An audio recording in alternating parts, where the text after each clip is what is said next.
Rhapsody of realities हम आज पढ़ेंगे पास्टर क्रिस ओयाखिलोमे के द्वारा दिया गया आज का संदेश। और आज 3 नवंबर और 2020 3 नवंबर 2020 आज ट्यूसडे है, मंगलवार। आज के दिन परमेश्वर के दास पास्टर क्रिस ओयाखिलोमे के द्वारा जो हमें समझने के लिए विषय दिया गया है वो यिर्मयाह के अध्याय 29 के 11 वचन के आधार से हम समझने के लिए दिया गया ये विषय है। इस विषय में इंग्लिश में इस प्रकार से लिखा है, don't freight about the future. अपने भविष्य के बारे में डर मत।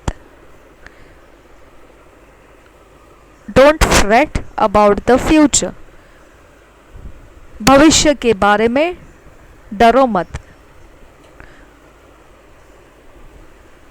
हम इस वचन को इंग्लिश में पढ़ेंगे। यिर्मयाह 29:11 यह कहता है ऐसे इस विषय में, for I know the thoughts that I think toward you said the Lord, thoughts of peace and not of evil, to give you an expected end. यही वचन हिंदी में इस प्रकार से दिया है, क्योंकि यहोवा की यह वाणी है कि जो कल्पनाएं मैं तुम्हारे विषय करता हूँ उन्हें मैं जानता हूँ, वे हानि की नहीं वरन कुशल ही की है, और अंत में तुम्हारी आशा पूरी करूँगा।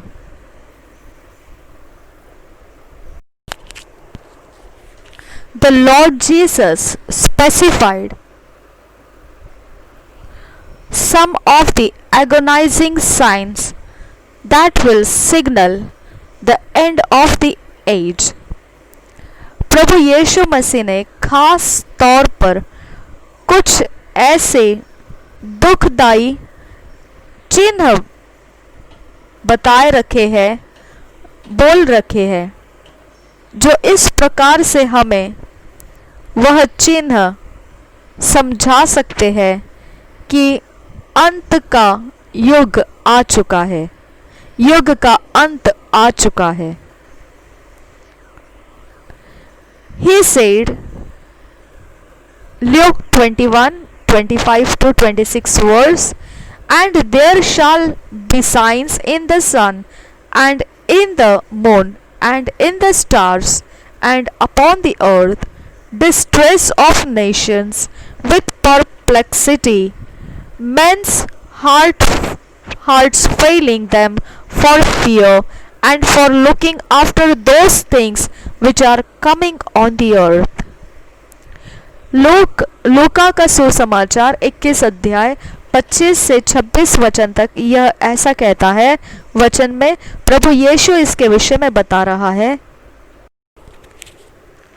लूका का सुसमाचार 21 अध्याय 25 और 26 वचन प्रभु यीशु मसीह इस प्रकार से बताता है, सूरज और चांद और तारों में चिन्ह दिखाई देंगे और पृथ्वी पर देश देश के लोगों को संकट होगा, क्योंकि वे समुद्र के गरजने और लहरों के कोलाहल से घबरा जाएंगे, भय के कारण और संसार पर आने वाली घटनाओं की बाट देखते देखते लोगों के जी में जी न रहेगा, क्योंकि आकाश की शक्तियां हिलाई जाएगी। एक बार फिर से हम इस वचन को पढ़ेंगे।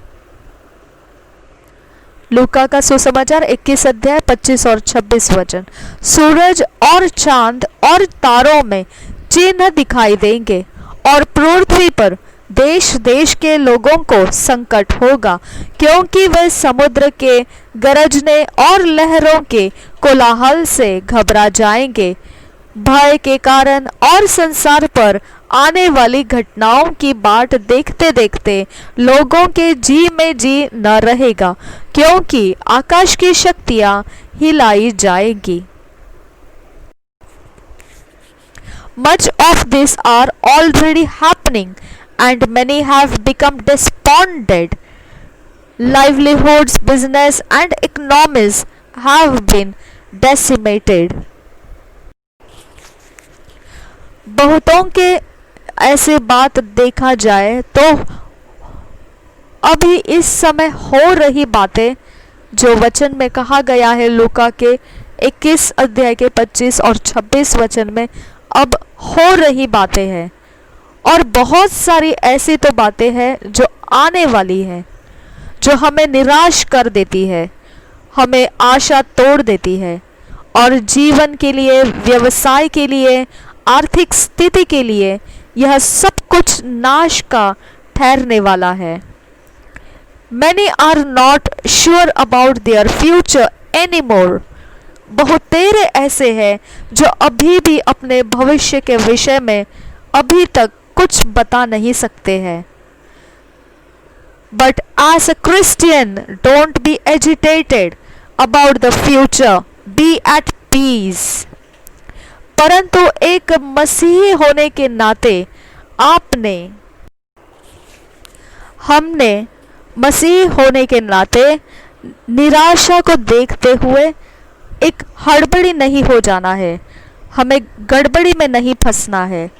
उस अवस्थाओं को देखकर हम में डर उत्पन्न होने नहीं देना है, निराशा को उत्पन्न होने नहीं देना है, हमें उसको देखकर चिंता को उत्पन्न होने नहीं देना है अपने भविष्य के विषय में, बल्कि हमें शांति में बने रहना है। The government or society might promise you a great future. Don't hope on their promises. सरकार और समुदाय जो है वो बहुत बड़ी बड़ी आपको वाचाएं दे सकता है जो आपको भविष्य बढ़िया सा दिखाई दे, परंतु आप उनकी उन वाचाओं के ऊपर कभी भी आशा मत रखो। God's plan is the best. Your role is to discover that plan and walk in the light of it. परमेश्वर की योजना सर्वोत्तम है और आपका काम यह बनता है उस योजना को आप खोज निकाले और उसी में चलने के लिए आप उजियाले से होकर अपने मार्ग उसमें चलिए। The New International Version of our theme verse says, "For I know the plans I have for you, declares the Lord, plans to prosper you and not to harm you, plans to give you hope and a future." जो एक पवित्र Bible को अनुवाद किया हुआ English में the new international version, यह जो है इसमें से जो वचन पढ़ा गया हमने शुरुआत में ही यिर्मयाह के 29 अध्याय के 11 वचन में, तो वहाँ पर वह वचन इस प्रकार से हमें बोल दिया है कि परमेश्वर यह जानता है, योजनाओं को जानता है। वो यहाँ पर इस प्रकार से है वो वचन, इसलिए क्योंकि यहोवा की यह वाणी है कि जो कल्पनाएं मैं तुम्हारे विषय करता हूँ उन्हें मैं जानता हूँ।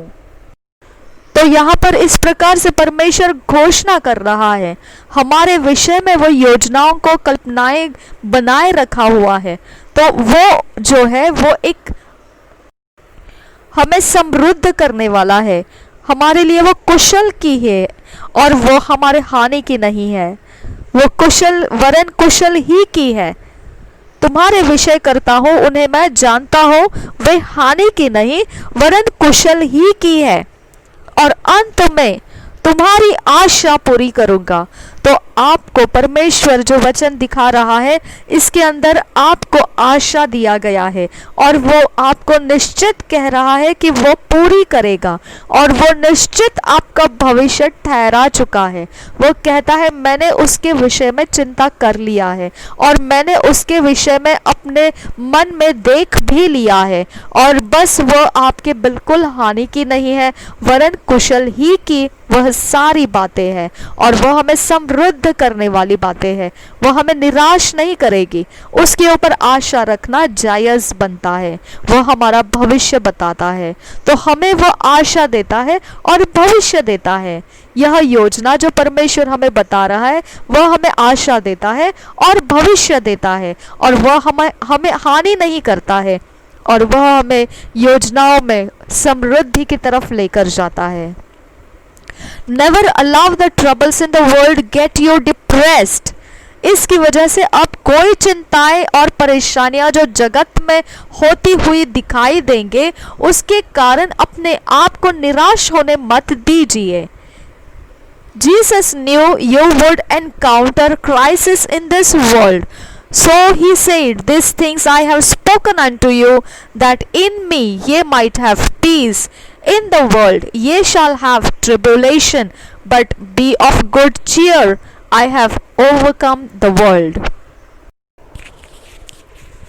प्रभु यीशु मसीह ने जानते हुए कि आप संकट का सामना करने वाले हैं इस जगत के अंदर, इसी कारण वह यूहन्ना के 16 अध्याय 33 वचन में बोल चुका है। यह वचन इस प्रकार से उसने बता दिया है हमको, मैंने ये बातें तुमसे इसलिए कही है कि तुम्हें मुझ में शांति मिले।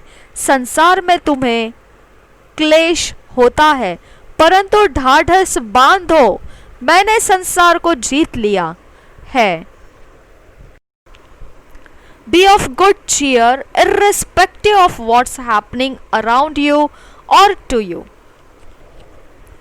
आपने ढाढ़स बांध लेना है और आपको क्लेश से नहीं डरना है, परंतु आपने इस बात को समझ जाना है कि जो आपके इर्द गिर्द में हो रहा है या आपके बारे में हो रहा है, जो कुछ भी है, आपको उसके बावजूद ढाढ़स बंधे हुए रहना है।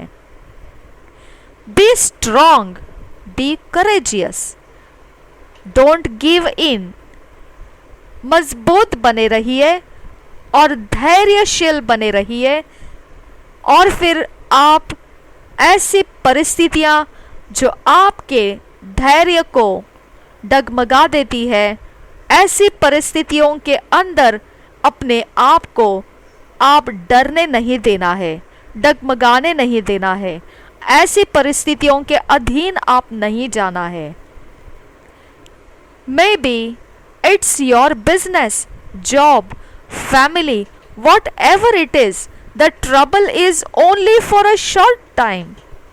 हो सकता है आपके व्यवसाय, आपके कामकाज की जगह, परिवार की जगह, ऐसे कहीं पर भी इस प्रकार की समस्याएं हो सकती है, परंतु बहुत ही थोड़े समय के लिए वो रहेगी। The Apostle Paul called it light affliction. He said, "For our light affliction, which is but for a moment, worketh for us a far more exceeding and eternal weight of glory." 2 Corinthians 4 chapter 17th verse।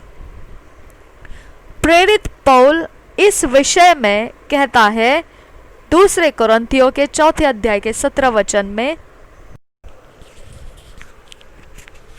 2 कोरिन्थियों 4 अध्याय 17 वचन में प्रेरित पौलुस बोल चुका है इस विषय में, कहता है क्योंकि हमारा पल भर का, ऐसा वो कहता है इस क्लेश के विषय में, वह समय की जो माप बताता है वह माप इस प्रकार से बताता है वो कि वह बोलता है पल भर का क्लेश। पल भर का क्लेश, यह शब्द उसने इस्तेमाल किया है, और वह वचन में इस प्रकार से कहता है क्योंकि हमारा पल भर का हल्का सा क्लेश, हल्का सा, थोड़े समय के लिए, और हल्का सा क्लेश, हल्का सा, ये शब्द उसने क्लेश के विषय में बताया है। उसकी जानकारी उसने हल्का सा क्लेश इस प्रकार से उसने जाहिर किया है, बता दिया है। हमारे लिए बहुत ही महत्वपूर्ण और अनंत महिमा उत्पन्न करता जाता है। तो हमें ये वचन पौलुस प्रेरित ने बता दिया था और इस वचन के अनुसार ये हल्का सा क्लेश इसके विषय में वो बोलता है कि ये हमारे जिंदगी के अंदर बहुत ज़रूरी सा समय है और ये ज़रूरी समय और फिर एक अनंत महिमा उत्पन्न करता जाता है वो। As long as you are in Christ, you are in safety. Your future is secured. Hallelujah. जहाँ तक आप मसीह में हो, आप सुरक्षित हो, आप सुरक्षितता में हो और आपका भविष्य सुरक्षित है। हालेलुया। हम कबूल करेंगे। जब मैं इंग्लिश में कबूल करूं, आपने मेरे पीछे इंग्लिश में कबूल करना है। जब मैं हिंदी में कबूल करूं, आप मेरे पीछे हिंदी में कबूल करना है। I am God's handiwork, His workmanship, recreated in Christ Jesus to fulfill destiny and glorify Him with my life. I am walking in preordained pathways set on the course that I must follow and living the good life which He prearranged and made ready for me to live. In Jesus' name, आमीन। हम हिंदी में इसे कबूल करेंगे। मैं परमेश्वर के हाथों की सृष्टि हूँ।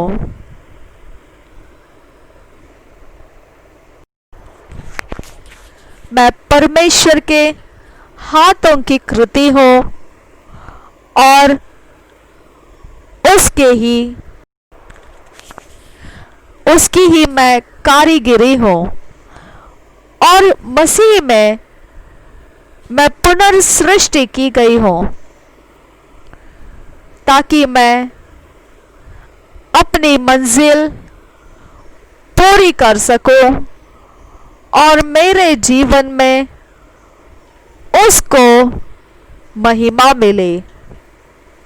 मैं पूर्व नियोजित मार्ग पर चलती हूँ। मेरा मार्ग, दिशाएं जो मैं चलना चाहिए और वह मेरे अच्छे जीवन के लिए है, उसे पूर्व तैयार करके रख दिया है और वह तैयार है मेरे लिए जीने के लिए। यीशु मसीह के नाम में आमीन। आज जो वचन मनन करने के लिए दिया है वो है 2 Corinthians 4 chapter 16 to 18 वर्स और 2 John 14 chapter 27 वर्स। दूसरा कुरिन्थियों 4 अध्याय 16 से 18 वचन और दूसरा यूहन्ना 14 अध्याय 27 वचन। पहले हम इसे इंग्लिश में पढ़ेंगे। यहाँ पर लिखा हुआ वचन है, इसी को हम पढ़ेंगे और वह वचन हम फिर हिंदी BSI बाइबल में से पढ़ेंगे। 2 Corinthians 4 chapter 16 to 18 verse. For which cause we faint not, but though our outward man perish, yet the inward man is renewed day by day. For our light affliction, which is but for a moment, worketh for us a far more exceeding and eternal weight of glory, while we look not at the things which are seen, but at the things which are not seen. For the things which are seen are temporal, but the things which are not seen are eternal. दूसरा कोरिन्थियों चौथा अध्याय 16 से 18 वचन इस प्रकार से कहता है, इसलिए हम हियाव नहीं छोड़ते, यद्यपि हमारा बाहरी मनुष्यत्व नष्ट होता जाता है, तो भी हमारा भीतरी मनुष्यत्व दिन प्रतिदिन नया होता जाता है, क्योंकि हमारा पल भर का हल्का सा क्लेश हमारे लिए बहुत ही महत्वपूर्ण और अनंत महिमा उत्पन्न करता जाता है। और हम तो देखी हुई वस्तुओं को नहीं परंतु अनदेखी वस्तुओं को देखते रहते हैं, क्योंकि देखी हुई वस्तुएं थोड़े ही दिन की है, परंतु अनदेखी वस्तुएं सदा बनी रहती है। सेकेंड जॉन नहीं है, ये यूहन्ना का सुसमाचार है, जॉन्स गॉस्पल है। ये Johns gospel 14th chapter 27th verse, इसमें से हमने पढ़ना है। यह हमें ऐसा बताता है इंग्लिश में, peace I leave with you, my peace I give unto you, not as the world giveth give I unto you, let not your heart be troubled, neither let it be afraid. Amen. यूहन्ना का सुसमाचार 14 अध्याय 27 वचन। मैंने इसे दूसरा यूहन्ना ऐसा कुछ कहा था, तो वो दूसरा यूहन्ना नहीं है, करेक्शन करना है यहाँ पर। यह यूहन्ना का सुसमाचार में से हमने पढ़ना है। यूहन्ना का सुसमाचार 14 अध्याय 27 वचन में से हमको पढ़ना है। मैं तुम्हें शांति दिए जाता हूँ, अपनी शांति तुम्हें देता हूँ, जैसे संसार देता है मैं तुम्हें नहीं देता। तुम्हारा मन व्याकुल न हो और न डरे। आज का बाइबल रीडिंग जो है 1 ईयर बाइबल रीडिंग प्लान, 1 साल का बाइबल रीडिंग प्लान जो है, उसमें हेब्रियूज 3 चैप्टर 3rd चैप्टर और जेरेमिया 38 चैप्टर 39 चैप्टर 40 चैप्टर, इब्रानी की पत्री 3 अध्याय और यिर्मयाह का अध्याय 38 और यिर्मयाह की भविष्यवाणी अध्याय 38, 38, 39 और 40। हमने इसे पहले इंग्लिश में हम किंग जेम्स वर्जन में से पढ़ेंगे और फिर हिंदी में हम इसे BSI बाइबल में से पढ़ेंगे। हेब्रियूज 3rd चैप्टर, जेरेमिया 38, 39, 40 चैप्टर, इब्रानी की पत्री 3 अध्याय, यिर्मयाह की भविष्यवाणी 38 और 39 और 40 अध्याय।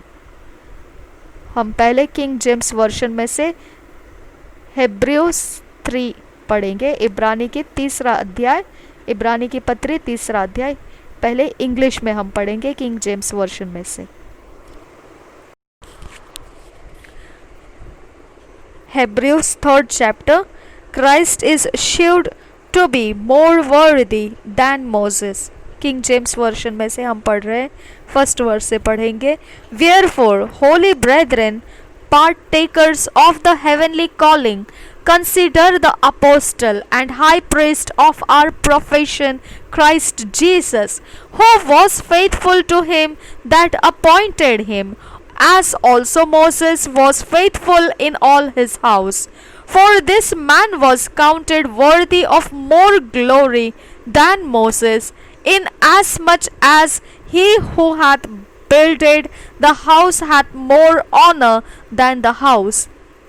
For every house is builded by some man, but he that built all things is God. And Moses verily was faithful in all his house, as a servant for a testimony of those things which were to be spoken after. But Christ as a son over his own house, whose house are we, if we hold fast the confidence and the rejoicing of the hope firm unto the end. Wherefore, as the Holy Ghost saith, today, if ye will hear his voice, harden not your hearts, as in the provocation in the day of temptation in the wilderness, when your fathers tempted me, proved me, and saw my works 40 years. Wherefore I was grieved with that generation, and said, they do always err in their heart, and they have not known my ways. So I swear in my wrath, they shall not enter into my rest. Take heed, brethren, lest there be in any of you an evil heart of unbelief in departing from the living God, but exhort one another daily, while it is called today, lest any of you be hardened through the deceitfulness of sin. For we are made partakers of Christ, if we hold the beginning of our confidence steadfast unto the end. While it is said, today, if ye will hear his voice, harden not your hearts, as in the provocation. For some, when they had heard, did provoke.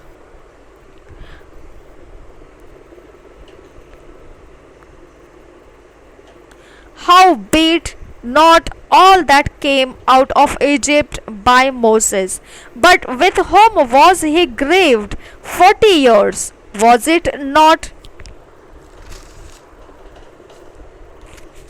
with them that had sinned, whose carcasses fell in the wilderness, and to whom sware he that they should not enter into his rest, but to them that believed not?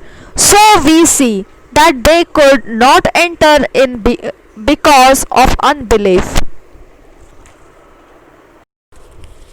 इब्रानी की पत्री 3 अध्याय पहले वचन से पढ़ेंगे। यीशु मूसा से श्रेष्ठ। पहले वचन से, इसलिए हे पवित्र भाइयों, तुम जो स्वर्गीय बुलाहट में भागी हो, उस प्रेरित और महायाजक यीशु पर जिसे हम अंगीकार करते हैं ध्यान करो। वह अपने नियुक्त करने वाले के लिए विश्वास योग्य था, जैसा मूसा भी परमेश्वर के सारे घर में था, क्योंकि यीशु मूसा से इतना बढ़कर महिमा के योग्य समझा गया है, जितना कि घर का बनाने वाला घर से बढ़कर आदर रखता है। क्योंकि हर एक घर का कोई ना कोई बनाने वाला होता है, पर जिसने सब कुछ बनाया वह परमेश्वर है। मूसा तो परमेश्वर के सारे घर में सेवक के समान विश्वास योग्य रहा, कि जिन बातों का वर्णन होने वाला था उनकी गवाही दे, परंतु मसीह पुत्र के समान परमेश्वर के घर का अधिकारी है, और उसका घर हम हैं, यदि हम साहस पर और अपनी आशा के घमंड पर अंत तक दृढ़ता से स्थिर रहे। अविश्वास के प्रति चेतावनी 7 वचन से आगे। अतः जैसा पवित्र आत्मा कहता है, यदि आज तुम उसका शब्द सुनो तो अपने मन को कठोर ना करो, जैसा कि क्रोध दिलाने के समय और परीक्षा के दिन जंगल में किया था, जहां तुम्हारे बाप दादों ने मुझे जांच कर परखा और 40 वर्ष तक मेरे काम देखे। इस कारण मैं उस समय के लोगों से क्रोधित रहा और कहा, इनके मन सदा भटकते रहते हैं और इन्होंने मेरे मार्गों को नहीं पहचाना। तब मैंने क्रोध में आकर शपथ खाई, वे मेरे विश्राम में प्रवेश करने ना पाएंगे। हे भाइयों, चौकस रहो कि तुम में ऐसा बुरा और अविश्वासी मन न हो, जो तुम्हें जीवते परमेश्वर से दूर हटा ले जाए।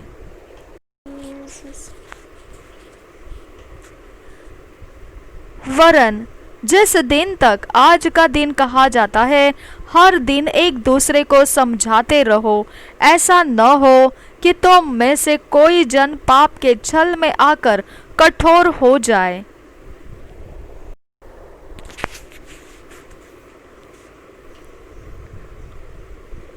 क्योंकि हम मसीह के भागीदार हुए हैं, यदि हम अपने प्रथम भरोसे पर अंत तक दृढ़ता से स्थिर रहे।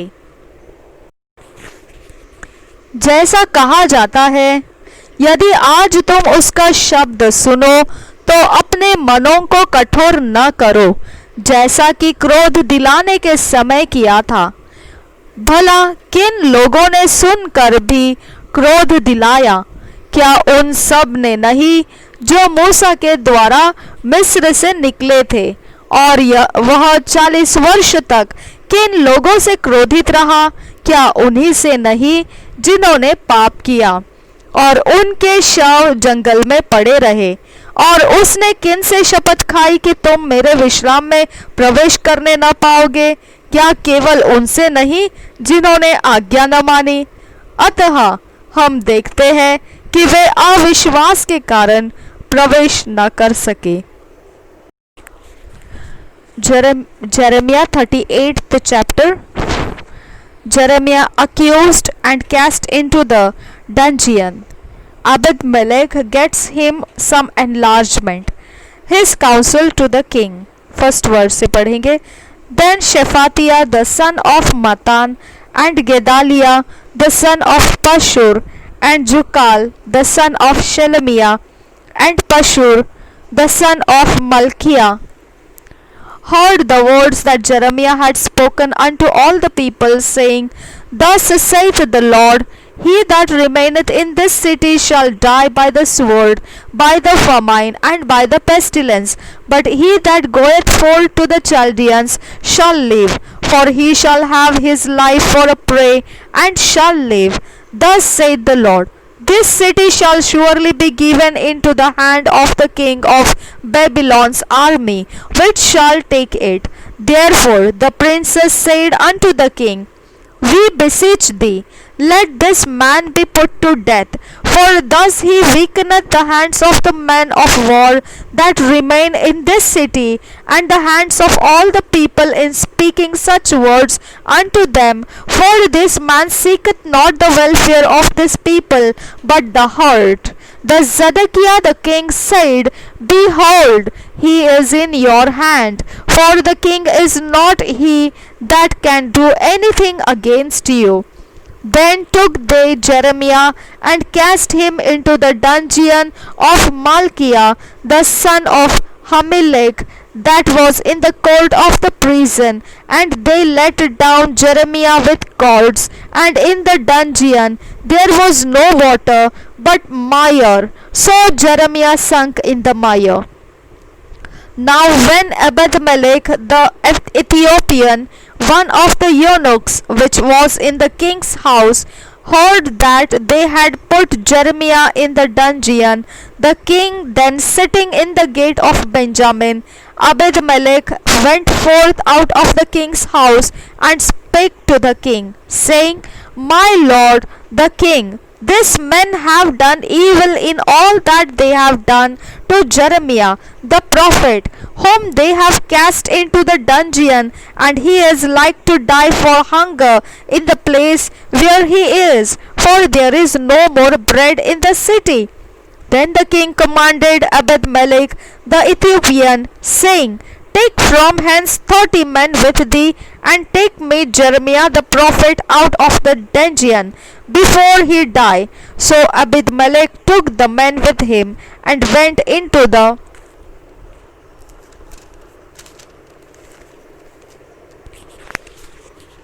house of the king under the treasury, and took thence old cast clouts and old rotten rags, and let them down by cords into the dungeon to Jeremiah.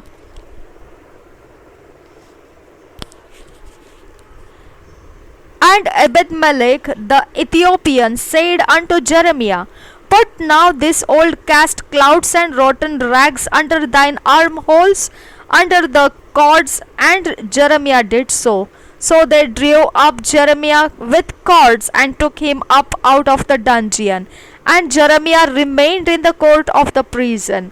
Then Zedekiah the king sent and took Jeremiah the prophet unto him unto the third entry that is in the house of the Lord. And the king said unto Jeremiah, Then Zedekiah the king sent and took Jeremiah the prophet unto him into the third entry that is in the house of the Lord. And the king said unto Jeremiah, I will ask thee a thing, hide nothing from me. Then Jeremiah said unto Zedekiah, If I declare it unto thee, wilt thou not surely put me to death? And if I give thee counsel, wilt thou not hearken unto me? So Zedekiah the king sware secretly unto Jeremiah, saying, As the Lord liveth, that made us this soul, I will not put thee to death, neither will I give thee into the land in the hand of these men that seek thy life. Then said Jeremiah unto Zedekiah, Thus saith the Lord, the God of hosts, the God of Israel, If thou wilt assuredly go forth unto the king of Babylon's princes, then thy soul shall live, and this city shall not be burned with fire, and thou shalt live and thine house. But if thou wilt not go forth to the king of Babylon's princes, then shall this city be given into the hand of the Chaldeans, and they shall burn it with fire, and thou shalt not escape out of their hand. And Zedekiah the king said unto Jeremiah, Say, I am afraid of the Jews that are fallen to the Chaldeans, lest they deliver me into their hand, and they mock me. But Jeremiah said, They shall not deliver thee. Obey, I beseech thee, the voice of the Lord which I speak unto thee. So it shall be well unto thee, and they say, Thy soul shall live. But if thou refuse to go forth, this is the word that the Lord hath shewed me. And behold, all the women that are left in the king of Judah's house shall be brought forth to the king of Babylon's princes, and those women shall say, Thy friends have set thee on, and have prevailed against thee. Thy feet are sunk in the mire, and they are turned away back. So they shall bring out all thy wives and thy children to the Chaldeans, and thou shalt not escape out of their hand, but shalt be taken by the hand of the king of Babylon, and thou shalt cause this city to be burned with fire. Then said Zedekiah unto Jeremiah, Let no man know of these words, and thou shalt not die. But if the princes hear that I have talked with thee, and they come unto thee, and say unto thee, Declare unto us now what thou hast said unto the king, hide it not from us, and we will not put thee to death. Also what the king said unto thee. Then thou shalt say unto them, I presented my supplication before the king, that he would not cause me to return to Jonathan's house to die there. Then came all the princes unto Jeremiah, and asked him, and he told them according to all these words that the king had commanded. So they left off speaking with him, for the matter was not pursued. So Jeremiah abode in the court of the prison until the day that Jerusalem was taken, and he was there when Jerusalem was taken. Chapter 39. Jerusalem taken. Zedekiah made blind and sent to Babylon. The city ruined, the people carried away captive. First verse से पढ़ेंगे. In the 9th year of Zedekiah king of Judah, in the 10th month came Nebuchadnezzar king of Babylon, and all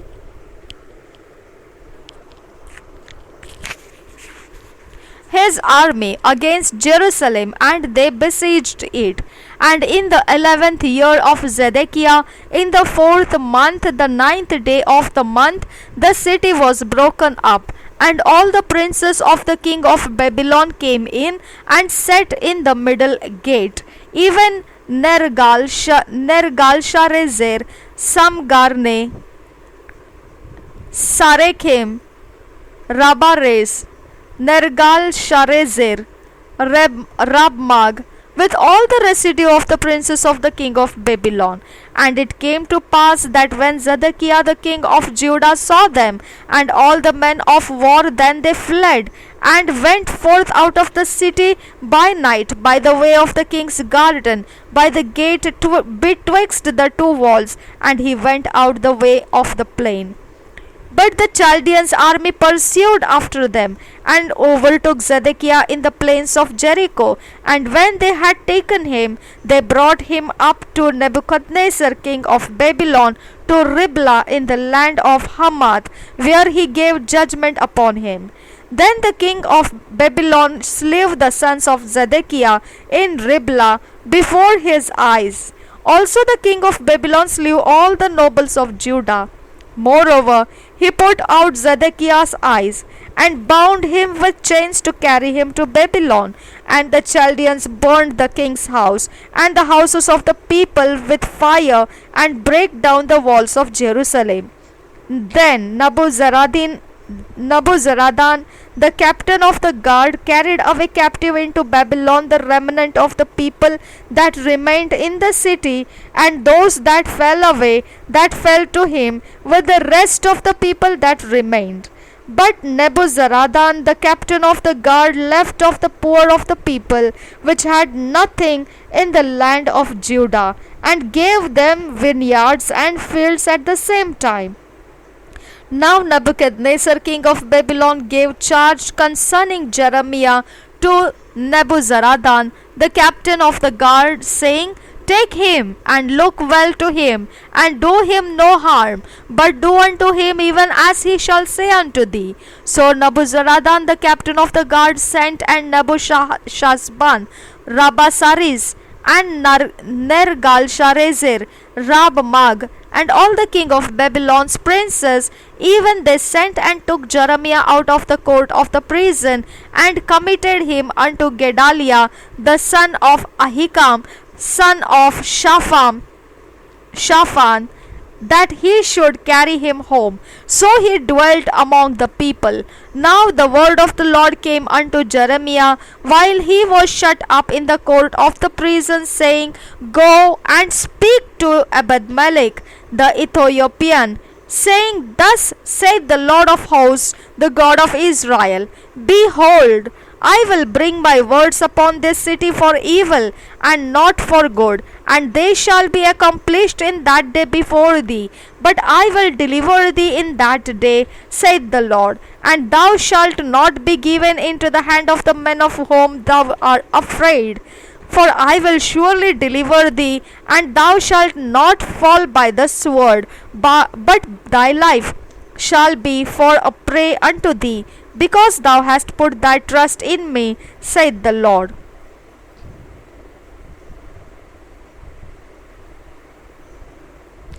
Chapter 40. Jeremiah, being set free by Nebuzaradan, goes to Gedaliah.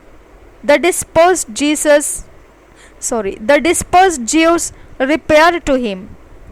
Ishmael's conspiracy. First verse से पढ़ेंगे. The word that came to Jeremiah from the Lord after that Nebuzaradan, the captain of the guard, had let him go from Ramah, when he had taken him, being bound in chains, among all that were carried away captive of Jerusalem and Judah, which were carried away captive unto Babylon. And the captain of the guard took Jeremiah, and said unto him, The Lord thy God hath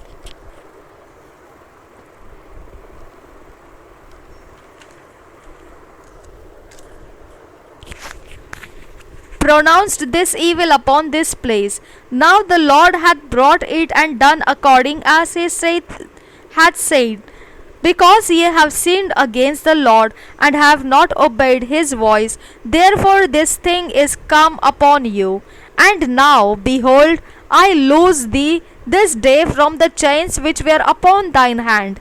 If it seem good unto thee to come with me into Babylon, come, and I will look well unto thee. But if it seem ill unto thee to come with me into Babylon for beer. Behold, all the land is before thee, whither it seemeth good and convenient for thee to go, thither go. Now while he was not yet gone back, he said, Go back also to Gedaliah the son of Ahikam, the son of Shaphan, whom the king of Babylon hath made governor over the cities of Judah, and dwell with him among the people, or go wheresoever it seemeth convenient unto thee to go. So the captain of the guard gave him victuals and a reward, and let him go. Then went Jeremiah unto Gedaliah the son of Ahikam to Mizpah, and dwelt with him among the people that were left in the land. Now when all the captains of the forces which were in the fields, even they and their men, heard that the king of Babylon had made Gedaliah the son of Ahikam governor in the land, and had committed unto him men and women and children, and of the poor of the land, of them that were not carried away captive to Babylon. Then they came to Gedaliah to Mizpah, even Ishmael the son of Nethaniah, and Johanan and Jonathan the sons of Kareah, and Seraiah the son of Tanhumeth, and the sons of Ephi, and Ephi the Netophathite, and Jezaniah the son of Makatite, they and their men.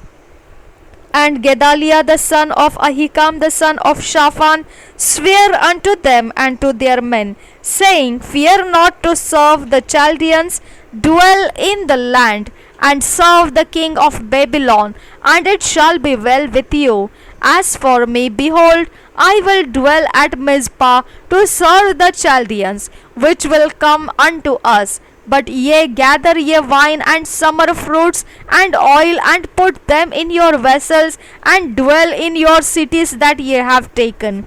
Likewise, when all the Jews that were in Moab, and among the Ammonites, and in Edom, and that were in all the countries, heard that the king of Babylon had left a remnant of Judah, and that he had set over them Gedaliah the son of Ahikam the son of Shaphan, even all the Jews returned out of all places whither they were driven, and came to the land of Judah to Gedaliah unto Mizpah, and gathered wine and summer fruits for very much.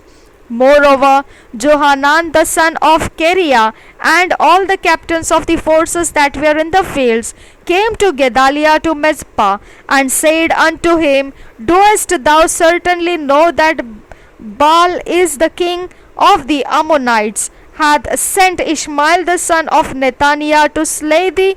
But Gedaliah the son of Ahikam believed them not. Then Johanan the son of Kareah spake to Gedaliah and in Mizpah secretly, saying, Let me go, I pray thee, and I will slay Ishmael the son of Nethaniah, and no man shall know it. Wherefore should he slay thee, that all the Jews which are gathered unto thee should be scattered, and the remnant of Judah perish?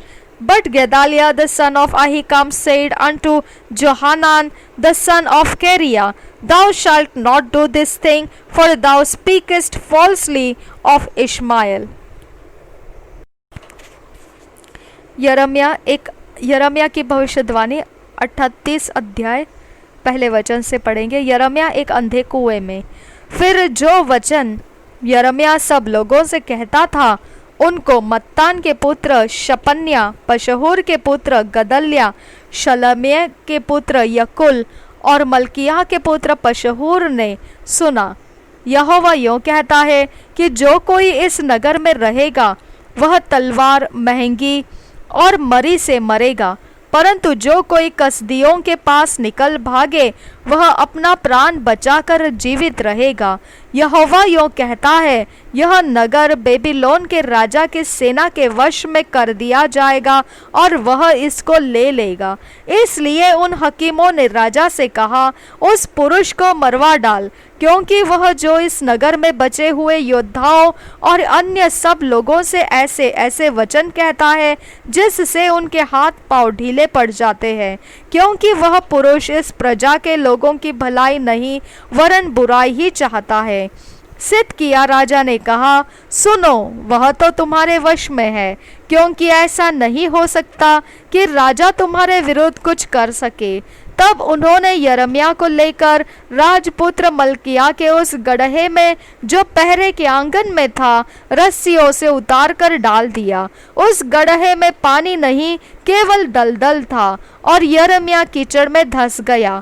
उस समय राजा बिन्यामीन के फाटक के पास बैठा था, इसलिए जब एबेद-मेलेक कुशी ने जो राजभवन में खोजा था, सुना कि उन्होंने यिर्मयाह को गड्ढे में डाल दिया है, तब एबेद-मेलेक राजभवन से निकलकर राजा से कहने लगा, हे मेरे स्वामी, हे राजा, उन लोगों ने यिर्मयाह भविष्यद्वक्ता से जो कुछ किया है वह बुरा किया है, क्योंकि उन्होंने उसको गड्ढे में डाल दिया है। वहाँ वह भूख से मर जाएगा, क्योंकि नगर में कुछ रोटी नहीं रही है। तब राजा ने एबेद-मेलेक कुशी को यह आज्ञा दी, यहाँ से 30 पुरुष साथ लेकर यिर्मयाह भविष्यद्वक्ता को मरने से पहले गड्ढे में से निकाल। अतः एबेद-मेलेक उतने पुरुषों के साथ लेकर राजभवन के भंडार के तलघर में गया और वहां से फटे पुराने कपड़े और चिथड़े लेकर यिर्मयाह के पास उस गड्ढे में रस्सियों से उतार दिए। तब एबेद-मेलेक कुशी ने यिर्मयाह से कहा,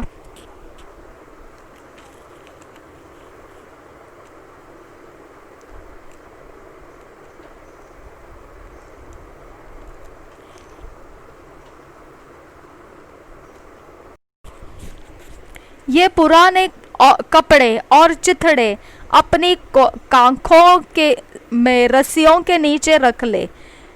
यिर्मयाह ने वैसा ही किया। तब उन्होंने यिर्मयाह को रस्सियों से खींचकर गड्ढे में से निकाला और यिर्मयाह पहरे के आंगन में रहने लगा। सिदकिय्याह का यिर्मयाह से सलाह मांगना। सिदकिय्याह राजा ने यिर्मयाह भविष्यद्वक्ता को यहोवा के भवन के तीसरे द्वार में अपने पास बुलवा भेजा। राजा ने यिर्मयाह से कहा, मैं तुझसे एक बात पूछता हूँ, मुझसे कुछ न छिपा। यिर्मयाह ने सिदकिय्याह से कहा, यदि मैं तुझे बताऊं तो क्या तू मुझे मरवा न डालेगा? चाहे मैं तुझे सम्मति भी दूं तो भी तू मेरी न मानेगा। तब सिदकिय्याह राजा ने अकेले में यिर्मयाह से शपथ खाई, यहोवा जिसने हमारा यह जीव रचा है, उसके जीवन की सौगंध, न मैं तुझे मरवा डालूंगा और न उन मनुष्यों के वश में कर दूंगा जो तेरे प्राण के खोजी है।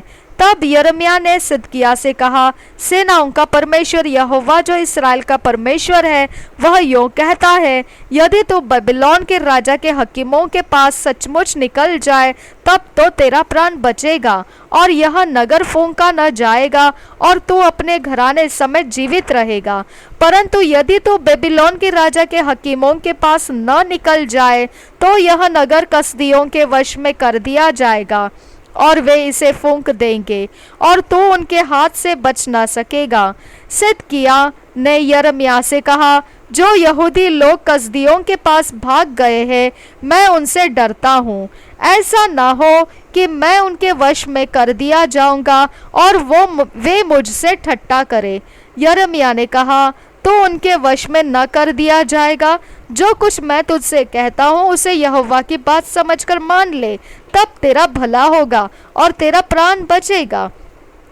पर यदि तू निकल जाना स्वीकार न करे तो जो बात यहोवा ने मुझे दर्शन के द्वारा बताई है वह यह है, देख, यहूदा के राजा के रनवास में जितनी स्त्रियां रह गई है वे बेबीलोन के राजा के हकीम के पास निकाल कर पहुंचाई जाएगी और वे तुझसे कहेगी, तेरे मित्रों ने तुझे बहकाया और उनकी इच्छा पूरी हो गई, और जब तेरे पांव कीच में धंस गए तो वे पीछे फिर गए हैं।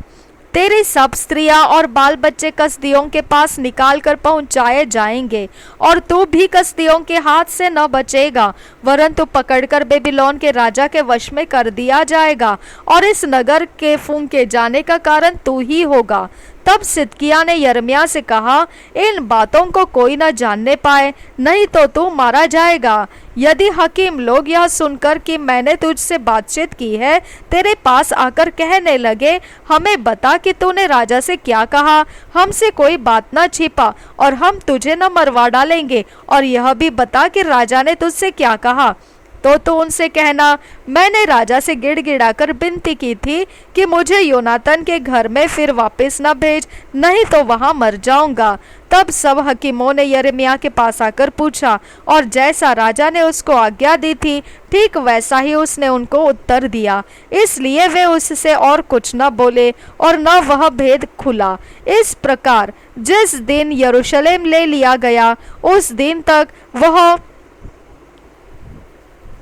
पहरे के आंगन ही में रहा। 39 यिर्मयाह की भविष्यवाणी का 39 अध्याय। यरूशलेम का पतन। यहूदा के राजा सिदकिय्याह के राज्य के 9वें वर्ष के 10वें महीने में बेबीलोन के राजा नबूकदनेस्सर ने अपनी सारी सेना समेत यरूशलेम पर चढ़ाई करके उसे घेर लिया, और सिदकिय्याह के राज्य के 11वें वर्ष के 4थे महीने के 9वें दिन को उस नगर की शहरपनाह तोड़ी गई। जब यरूशलेम ले लिया गया, तब नेर्गल-सरेसेर और समगर्लबो और खोजों का प्रधान सरसकीम और मगों का प्रधान नेर्गल-सरेसेर आदि बेबीलोन के राजा के सब हकीम बीच के फाटक में प्रवेश करके बैठ गए। जब यहूदा के राजा सिदकिय्याह और सब योद्धाओं ने उन्हें देखा, तब रात ही रात राजा की बारी के मार्ग से दोनों दीवारों के बीच के फाटक से होकर नगर से निकलकर भाग चले और अराबा का मार्ग लिया। परंतु कसदियों की सेना ने उनको खदेड़ कर सिदकिय्याह को यरीहो के अराबा में जा लिया, और उनको बेबीलोन के राजा नबूकदनेस्सर के पास हमात देश के रिबला में ले गए, और उसने वहां उसके दंड की आज्ञा दी। तब बेबीलोन के राजा ने सिदकिय्याह के पुत्रों को उसकी आंखों के सामने रिबला में घात किया, और सब कुलीन यहूदियों को भी घात किया। उसने सिदकिय्याह की आंखों को फुड़वा डाला, और उसको बेबीलोन ले जाने के लिए बेड़ियों से जकड़वा रखा। कसदियों ने राजभवन और प्रजा के घरों को आग लगाकर फूंक दिया, और यरूशलेम को शहरपनाह को ढा दिया, और यरूशलेम की शहरपनाह को ढा दिया। तब अंगरक्षकों का प्रधान नबूजरदान प्रजा के बचे हुओं को, जो नगर में रह गए थे और जो लोग उसके पास भाग गए थे, उनको अर्थात प्रजा में से जितने रह गए, उन सब को बंदी बनाकर बेबीलोन को ले गया। परंतु प्रजा में से जो ऐसे कंगाल थे जिनके पास कुछ न था, उनको अंगरक्षकों का प्रधान नबूजरदान यहूदा देश में छोड़ गया, और जाते समय उनको दाख की बारियां और खेत दे दिए। यिर्मयाह का छोड़ा जाना। 11 वचन से आगे। बेबीलोन के राजा नबूकदनेस्सर ने अंगरक्षकों के प्रधान नबूजरदान को यिर्मयाह के विषय में यह आज्ञा दी, उसको लेकर यह उस पर कृपा दृष्टि बनाए रखना, और उसकी कुछ हानि न करना। जैसा वह तुझसे कहे वैसा ही उससे व्यवहार करना। अतः अंगरक्षकों के प्रधान नबूजरदान और खोजों के प्रधान नबूजरबान और मगों के प्रधान नेर्गल-सरेसेर, ज्योतिषियों के सरदार और बेबीलोन के राजा के सब प्रधानों ने लोगों को भेजकर यिर्मयाह को पहरे के आंगन में से बुलवा लिया, और गदल्याह को, जो अहीकाम का पुत्र और शापान का पोता था, सौंप दिया कि वह उसे घर पहुंचाए। तब से वह लोगों के साथ रहने लगा। एबद-मेलेक के लिए आशा। जब 15 वचन उसके आगे पढ़ेंगे।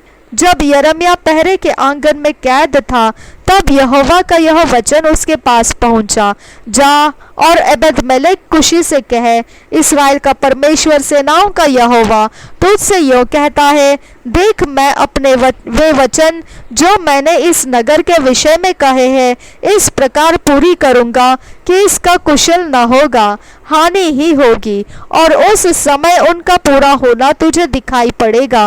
परंतु यहोवा की यह वाणी है कि उस समय मैं तुझे बचाऊंगा, और जिन मनुष्यों से तू भय खाता है तो उनके वश में नहीं किया जाएगा, क्योंकि मैं तुझे निश्चय बचाऊंगा और तू तलवार से न मरेगा, तेरा प्राण बचा रहेगा। यहोवा की यह वाणी है। यह इस कारण होगा कि तूने मुझ पर भरोसा रखा है। यिर्मयाह का गदल्याह के साथ रहना। 40 अध्याय के पहले वचन से पढ़ेंगे। जब अंगरक्षकों के प्रधान नबूजरदान ने यिर्मयाह को रामा में उन सब यरूशलेमी और यहूदी बंदियों के बीच हथकड़ियों से बंधा हुआ पाकर जो बेबीलोन जाने को थे छुड़ा लिया, उसके बाद यहोवा का वचन उसके पास पहुंचा। अंगरक्षकों के प्रधान नबूजरदान ने यिर्मयाह की उस समय अपने पास बुला लिया और कहा, इस स्थान पर वह जो विपत्ति पड़ी है वह तेरे परमेश्वर यहोवा की कही हुई थी। जैसा यहोवा ने कहा था वैसा ही उसने पूरा भी किया है। तुम लोगों ने जो यहोवा के विरुद्ध पाप किया और उसकी आज्ञा नहीं मानी, इस कारण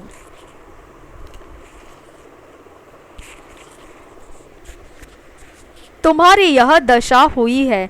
अब मैं तेरी इन हथकड़ियों को काटे देता हूँ, और यदि मेरे संग बेबीलोन में जाना तुझे अच्छा लगे तो चल, वहाँ मैं तुझ पर कृपा दृष्टि रखूंगा, और यदि मेरे संग बेबीलोन जाना तुझे न भाए तो यही रह जा। देख, सारा देश तेरे सामने पड़ा है, जिधर जाना तुझे अच्छा और ठीक जंचे उधर ही चला जा।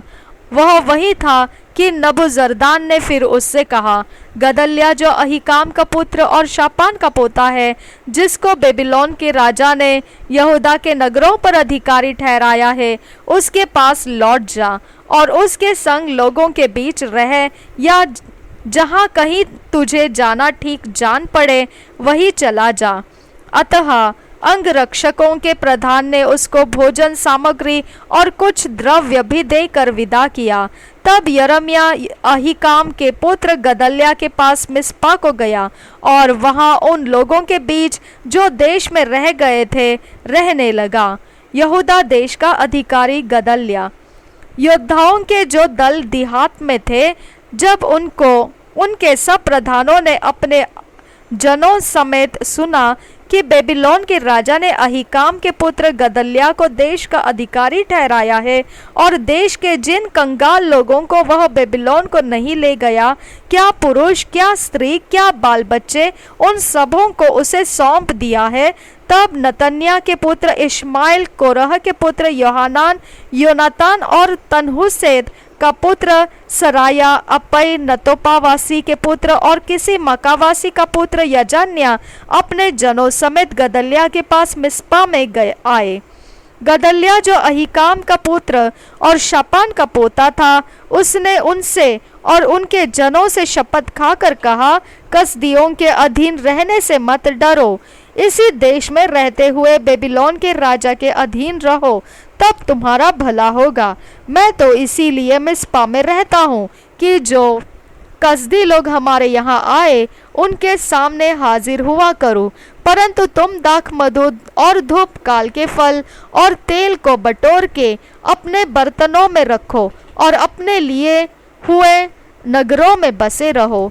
फिर जब मोआबियों, अम्मोनियों, एदोमियों और अन्य सब जातियों के बीच रहने वाले सब यहूदियों ने सुना कि बेबीलोन के राजा ने यहूदियों में से कुछ लोगों को बचा लिया और उन पर गदल्याह को, जो अहीकाम का पुत्र और शापान का पोता है, अधिकारी नियुक्त किया है, तब सब यहूदी जिन जिन स्थानों में तितर पितर हो गए थे वहां से लौटकर यहूदा देश के मिस्पा नगर में गदल्याह के पास आए और बहुत दाख मधु और धूप काल के फल बटोरने लगे।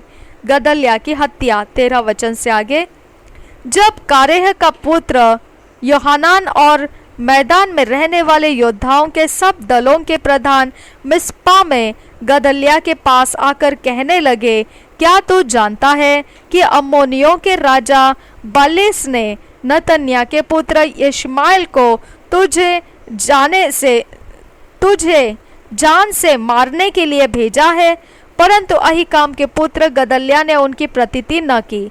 फिर कोरह के पुत्र योहानान ने गदल्या से मिस्पा में छिपकर कहा, मुझे जाकर नतन्याह के पुत्र इश्माएल को मार डालने दे, और कोई इसे न जानेगा। वह क्यों तुझे मार डाले, और जितने यहूदी लोग तेरे पास इकट्ठे हुए हैं वे क्यों तितर पितर हो जाए, और बचे हुए यहूदी क्यों नष्ट हो?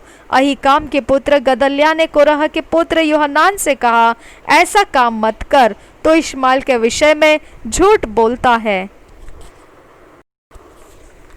2 ईयर बाइबल रीडिंग प्लान, 2 साल के बाइबल रीडिंग प्लान, उसमें आज जो दिया है वचन पढ़ने के लिए 1 Peter 2nd chapter 1 to 12 verse and Ezekiel 34। 2 साल के बाइबल रीडिंग प्लान में आज पढ़ने के लिए मिला है वो पहला पत्रस 2 अध्याय 1 से 12 वचन और यहेजकेल की भविष्यवाणी 34 अध्याय। हम पहले इंग्लिश में किंग जेम्स वर्जन में से पढ़ेंगे, फिर हिंदी में वही वचनों को BSI बाइबल में से पढ़ेंगे। दूसरा पत्रस 2 Peter 2nd chapter 1st verse से पढ़ेंगे। इंट्रोडक्शन में ऐसा दिया है, ही foretelleth the appearance of false teachers, of the impiety of the followers, and the judgments that should overtake them. The godly shall be delivered as Lot was out of Sodom, the manners of profane and blasphemous seducers described. 1st verse से पढ़ेंगे, but there were false prophets also among the people, even as there shall be false teachers among you, who privily shall bring in damnable heresies, even denying the Lord that brought them, and bring upon themselves swift destruction. And many shall follow their pernicious ways, by reason of whom the way of truth shall be evil spoken of. And through covetousness shall they with feigned words make merchandise of you, whose judgment now of a long time lingereth not, and their damnation slumbereth not. For if God spared not the angels that sinned, but cast them down to hell, and delivered them into chains of darkness to be reserved unto judgment, and spared not the old world, but saved Noah, the 8th person, a preacher of righteousness, bringing in the flood upon the world of the ungodly, and turning the cities of Sodom and Gomorrah into ashes, condemned them with an overthrow, making them an ensample unto those that after should live ungodly, but delivered just Lot, vexed with the filthy conversation of the wicked. For that righteous man dwelling among them in seeing and hearing vexed his righteous soul from day to day with their unlawful deeds. The Lord knoweth how to deliver the godly out of temptations, and to reserve the unjust unto the day of judgment to be punished. But chiefly them that walk after the flesh in the lust of uncleanness, and despise government. Presumptuous are they, self-willed, they are not afraid to speak evil of dignities, whereas angels which are greater in power and might bring not railing accusation against them before the Lord, but these as natural brute beasts made to be taken and destroyed speak evil of the things that they understand not, and shall utterly perish in their own corruption. दूसरा पत्रस पहले वचन से 12 वचन तक पढ़ना है। झूठे शिक्षक, पहले वचन से पढ़ेंगे। जिस प्रकार उन लोगों में झूठे भविष्यद्वक्ता थे, उसी प्रकार तुम में भी झूठे उपदेशक होंगे, जो नाश करने वाले पाखंड का उद्घाटन छिप छिप कर करेंगे और उस स्वामी का जिसने उन्हें मोल लिया है इनकार करेंगे और अपने आप को शीघ्र विनाश में डाल देंगे। बहुत से उनके समान लुचपन करेंगे जिनके कारण सत्य के मार्ग की निंदा की जाएगी। वे लोभ के लिए बातें गढ़कर तुम्हें अपने लाभ का कारण बनाएंगे और जो दंड की आज्ञा उन पर पहले से हो चुकी है उसके आने में कुछ भी देर नहीं और उनका विनाश ऊँघता नहीं।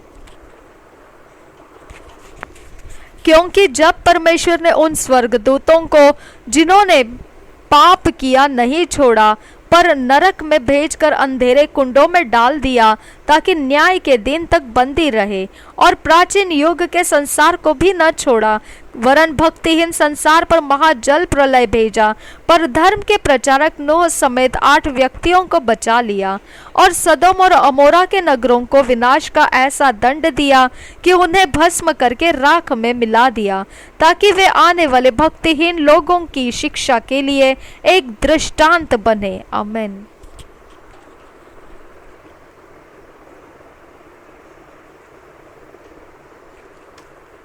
Thank you Jesus. और धर्मी लूत को जो अधर्मियों के अशुद्ध चाल चलन से बहुत दुखी था छुटकारा दिया।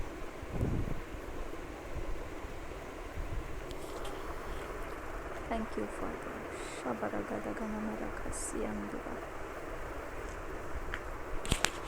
क्योंकि वह धर्मी उनके बीच में रहते हुए और उनके अधर्म के कामों को देख देख कर और सुन सुन कर हर दिन अपने सच्चे मन को पीड़ित करता था।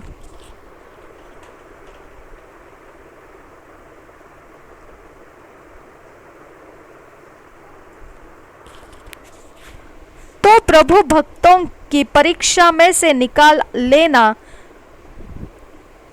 और अधर्मियों को न्याय के दिन तक दंड की दशा में रखना भी जानता है। तो प्रभु भक्तों को परीक्षा में से निकाल लेना और अधर्मियों को न्याय के दिन तक दंड की दशा में रखना भी जानता है। आमीन। Thank you Jesus.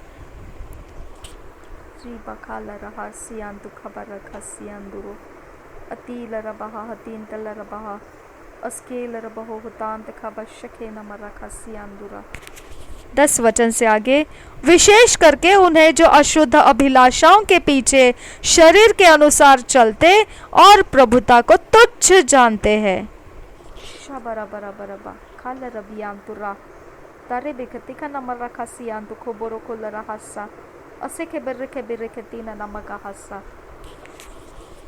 वे ढीठ और हठी है और ऊंचे पद वालों को बुरा भला कहने से नहीं डरते।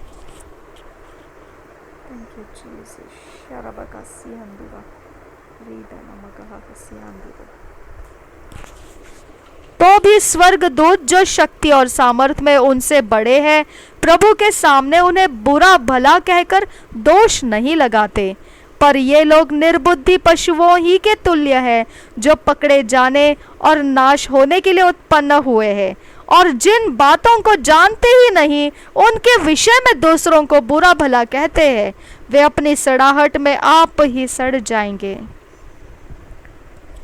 ओ Lord, thank you Jesus.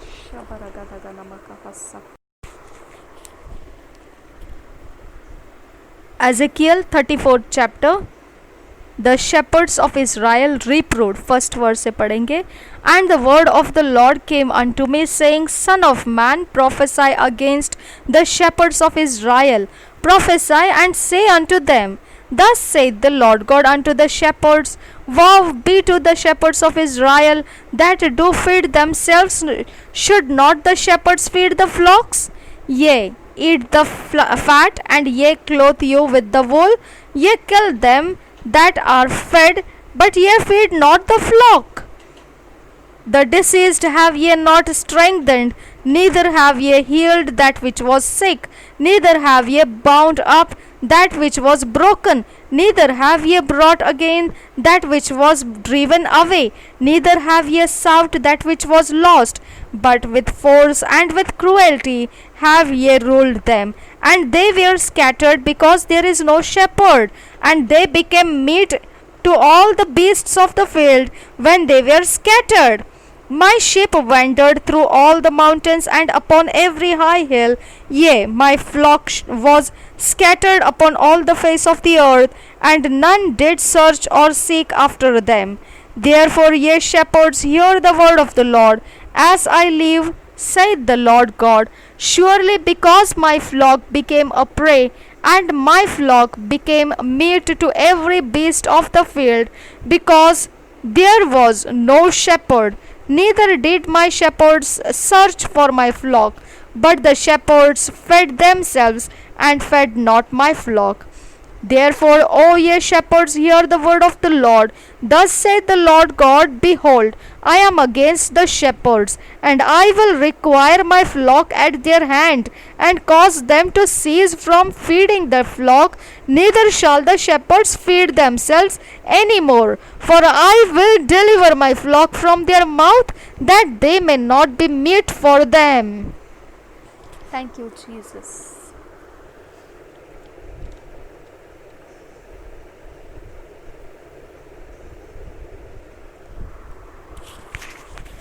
For thus saith the Lord God, behold, I, even I will both search my sheep and seek them out. Amen.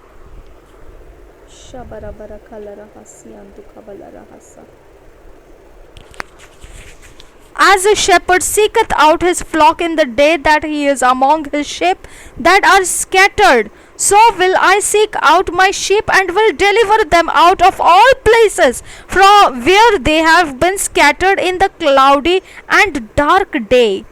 And I will bring them out from the people and gather them from the countries, and will bring them to their own land and feed them upon the mountains of Israel by the rivers and in all the inhabited places of the country. I will feed them in a good pasture, and upon the high mountains of Israel shall their fold be. There shall they lie in a good fold, and in a fat pasture shall they feed upon the mountains of Israel. I will feed my flock, and I will cause them to lie down, saith the Lord God. I will seek that which was lost, and bring again that which was driven away, and will bind up that which was broken, and will strengthen that which was sick. But I will destroy the fat and the strong, I will feed them with judgment. And as for you, my flock, thus saith the Lord God, behold, I judge between cattle and cattle, between the rams and the he goats.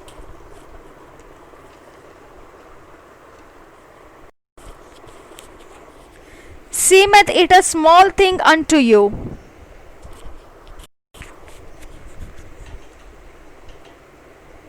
to have eaten up the good pasture, but ye must read down with your feet the residue of your pastures, and to have drunk of the deep waters, but ye must foul the residue with your feet.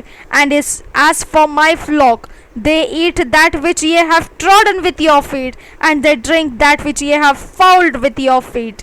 Therefore thus saith the Lord God unto them, behold, I, even I, will judge between the fat cattle and between the lean cattle, because ye have thrust with side and with shoulder, and pushed all the deceased with your horns, till ye have scattered them abroad.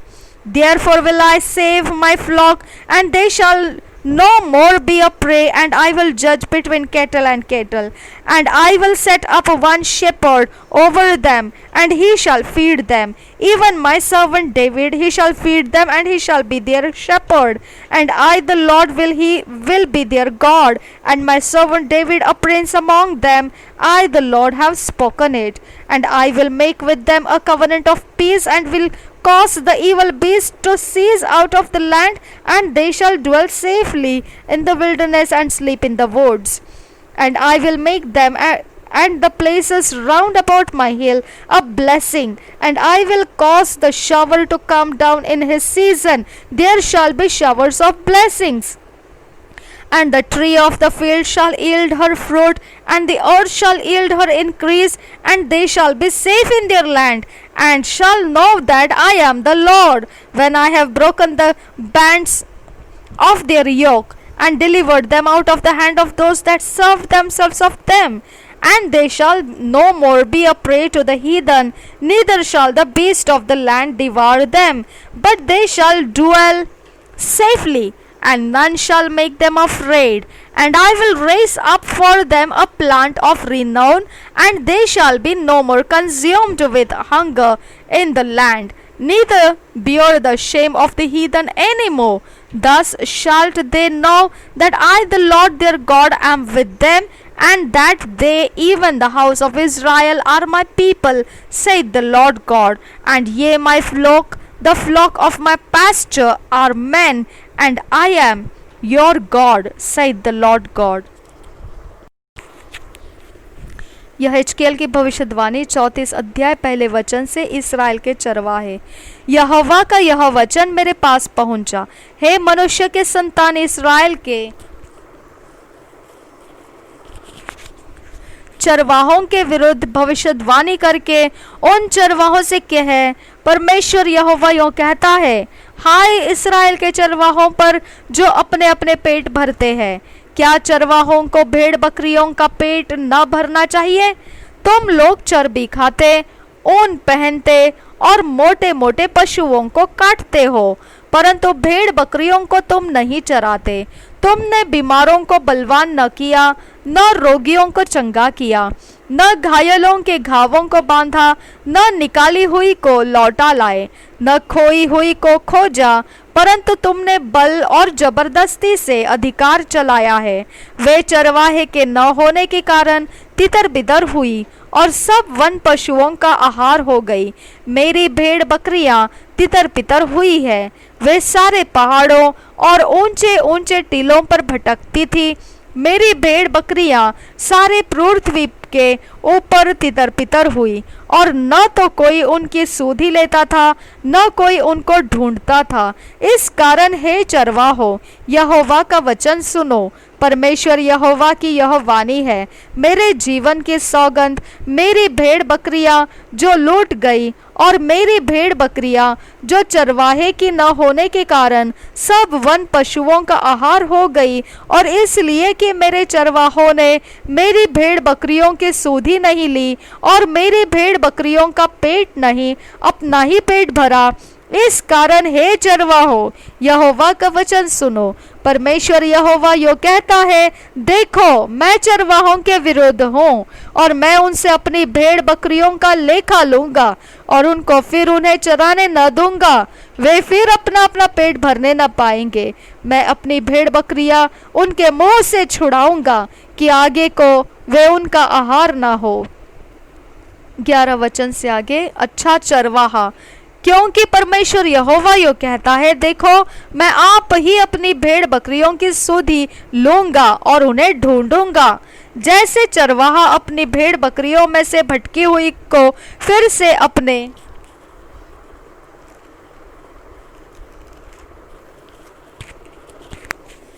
झुंड में बटोरता है, वैसे ही मैं भी अपनी भेड़ बकरियों को बटोरूंगा। मैं उन्हें उन सब स्थानों से निकाल ले आऊंगा जहां जहां वे बादल और घोर अंधकार के दिन तितर बितर हो गई हो। मैं उन्हें देश के लोगों में से निकालूंगा और देश देश से इकट्ठा करूंगा और उन्हीं की निज भूमि में ले आऊंगा, और इसराइल के पहाड़ों पर और नालों में और उस देश के सब बसे हुए स्थानों में चराऊंगा। मैं उन्हें अच्छी चराई में चराऊंगा, और इसराइल के ऊंचे ऊंचे पहाड़ों पर उनको चराई मिलेगी। वहां वे अच्छी हरियाली में बैठा करेंगी और इसराइल के पहाड़ों पर उत्तम से उत्तम चराई चरेंगे। मैं आप ही अपनी भेड़ बकरियों का चरवाहा होऊंगा और मैं आप ही उन्हें बैठाऊंगा। परमेश्वर यहोवा की यही वाणी है। मैं खोई हुई को ढूंढूंगा और निकाली हुई को लौटा लाऊंगा, और घायल के घाव बांधूंगा और बीमार को बलवान करूंगा, और जो मोटी और बलवंत है उन्हें मैं नष्ट करूंगा। मैं उनको चरवाही न्याय से करूंगा, उनकी चरवाही न्याय से करूंगा। हे मेरे झुंड, तुमसे परमेश्वर यहोवा यो कहता है, देखो मैं भेड़ भेड़ के बीच और मेढ़ों और बकरों के बीच न्याय करता हूँ। क्या तुम्हें यह छोटी बात जान पड़ती है कि तुम अच्छी चराई चर लो और शेष चराई को अपने पांवों से रौंदो? और क्या तुम्हें यह छोटी बात जान पड़ती है कि तुम निर्बल जल पी लो और शेष जल को अपने पांवों से गंदला करो? क्या मेरी भेड़ बकरियों को तुम्हारे पांवों से रौंदे हुए को चरना और तुम्हारे पांव से गंदले किए हुए को पीना पड़ेगा? इस कारण परमेश्वर यहोवा उनसे यो कहता है, देखो मैं आप मोटी और दुबली भेड़ बकरियों के बीच न्याय करूंगा। तुम जो सब बीमारों को पांजर और कंधे से यहाँ तक ढकेलते और सींग से यहाँ तक मारते हो कि वे तितर बितर हो जाती है, इस कारण मैं अपनी भेड़ बकरियों को छुड़ाऊंगा और वे फिर न लुटेगी। और मैं भेड़ भेड़ और बकरी बकरी के बीच न्याय करूंगा। मैं उन पर ऐसा एक चरवाहा ठहराऊंगा जो उनकी चरवाही करेगा। वह मेरा दास दाऊद होगा, वही उनको चराएगा और वही उनका चरवाहा होगा। मैं यहोवा उनका परमेश्वर ठहरूंगा और मेरा दास दाऊद उसके बीच प्रधान होगा। मुझ यहोवा ही ने यह कहा है। मैं उनके साथ शांति की वाचा बांधूंगा और दुष्ट जंतुओं को देश में न रहने दूंगा। अतः वे जंगल में निडर रहेंगे और वन में सोएंगे। Oh, I am thankful to you Jesus, thank you Abba. मैं उन्हें और अपनी पहाड़ी के आसपास के स्थानों को आशीष का कारण बना दूंगा और मेह को मैं ठीक समय में बरसाया करूंगा और वे आशीषों की वर्षा होगी। आमेन। मैदान के वृक्ष फलेंगे और भूमि अपनी उपज उपजाएगी और वे अपने देश में निडर रहेंगे। जब मैं उनको उनके जुए को तोड़कर उन लोगों के हाथ से छुड़ाऊंगा जो उनसे सेवा कराते हैं, तब वे जान लेंगे कि मैं यहोवा हूँ। वे फिर जाति जाति से लूटे न जाएंगे और न वन पशु उन्हें फाड़ खाएंगे। वे निडर रहेंगे और उनको कोई न डराएगा। मैं उनके लिए उपजाऊ बारी उपजाऊंगा और वे देश में फिर भूखों न मरेंगे और न जाति जाति के लोग फिर उनकी निंदा करेंगे। वे जानेंगे कि मैं परमेश्वर यहोवा उनके संग हूँ और वे जो इस्राएल का घराना है वे मेरी प्रजा है। मुझ परमेश्वर यहोवा की यही वाणी है। तुम तो मेरी भेड़ बकरियां, मेरी चराई की भेड़ बकरियां हो। तुम तो मनुष्य हो और मैं तुम्हारा परमेश्वर हूँ। परमेश्वर यहोवा की यही वाणी है। Thank you Jesus. धन्यवाद करते हैं पिता। Thank you Lord, thank you father, thank you father, thank you Jesus. प्रभु यीशु हम सबके साथ बना रहे। आमेन, आमेन, आमेन।